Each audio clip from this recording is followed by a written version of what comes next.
വീട്ടിലാണെങ്കിൽ പിള്ളേർക്ക് ഒന്നിനൊന്നും എപ്പോഴും അസുഖം. എന്തുണ്ടായിട്ടും മനസ്സിന് യാതൊരു സ്വസ്ഥതയില്ല. ഞാൻ ചെയ്തതിനൊക്കെ കാരണം എനിക്ക് മനസ്സിലായി.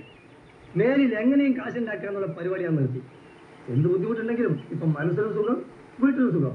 അതുകൊണ്ട് മിസ്റ്റർ പത്രോസ്, എനിക്ക് അതിൻ്റെ ഓശാരം വേണ്ട, കാശും വേണ്ട. ചെയ്യുന്ന ജോലി കറക്റ്റായിട്ട് ചെയ്യാം. നികുതി കൊടുക്കുന്ന ജനങ്ങൾക്ക് എന്നെ ഉണങ്ങിട്ടെ.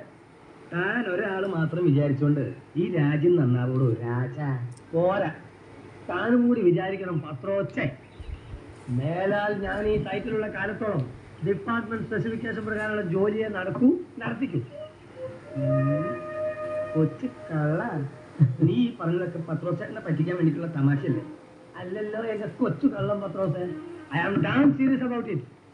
ഇനി ഈ സൈറ്റിൽ ഒരു തരത്തിലുള്ള കള്ളത്തരം നടത്താൻ ഞാൻ അനുവദിക്കില്ല. തീർച്ച. പേടിപ്പിക്കുന്നു കൺട്രി ഫെലോസ്. അല്ല, യവനെ പോലെ മറ്റുള്ളവരെ നന്നാൻ തീരുമാനിച്ചാൽ നമ്മുടെ കാര്യം തെണ്ടി